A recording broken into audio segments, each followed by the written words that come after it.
Isabel often thinks of Amsterdam, though she has never been there and probably never will go. As a child in a small town on Cook Inlet in Alaska, she saw volcanoes erupting, whales migrating, and icebergs looming at sea before she ever saw a skyscraper, or what could properly be called architecture. She was 9 years old, on a trip to her aunt's with her mother and sister, the first time she visited a real metropolis, Seattle. She took it all in, the towering buildings and industrial warehouses, the train tracks and bridges, the sidewalk cafes and neighborhood shops, and the skyline along Highway 99. The way the city seemed to rise right up out of Elliott Bay, mirroring the Olympic Mountains across the Sound. The breadth and the details overwhelmed her. But soon she loved the city in the same way she loved the landscape of the North. Old churches were grand and solemn, just like Glaciers, and dilapidated houses filled her with the same sense of sadness as a stand of leafless winter trees.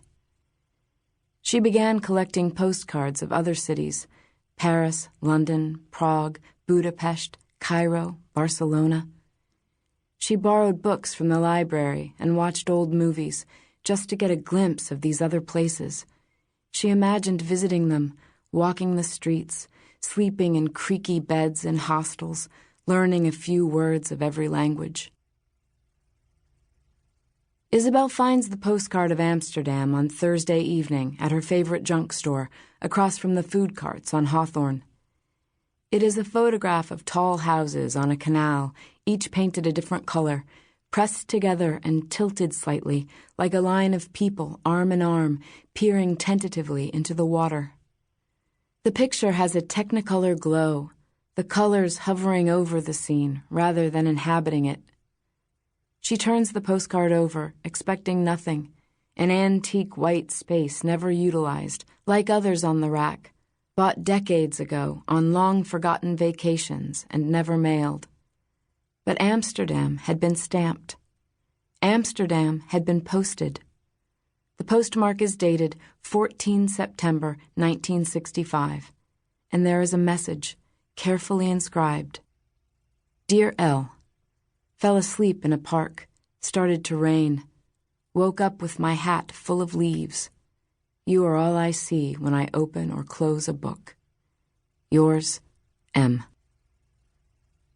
Isabel stands before the rotating metal rack for a long time, holding the postcard, rereading the message, imagining the young man, it must have been a young man, whose small, precise handwriting stretches across the allotted space perfectly. She imagines the young woman, Miss L. Bertram, 2580 North Ivanhoe Street, Portland, Oregon, who received the postcard, and how much she must have read between those few lines, how much she must have longed for him to say more.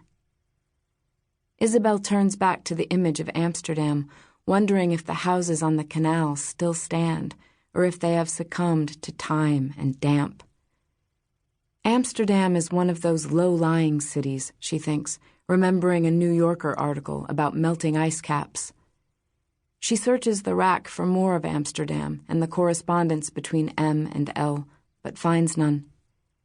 She buys the postcard and leaves with it, tucked deep in her coat pocket. Walking home, she thinks Amsterdam must be a lot like Portland, a slick fog of a city in the winter, drenched in itself. In the spring and summer, leafy, undulating green, humming with bicycles, breeze-borne seeds whirling by like tiny white galaxies. And in the early, glorious days of fall, she thinks, looking around her, chill mist in the mornings, bright sunshine and halos of gold and amber for every tree.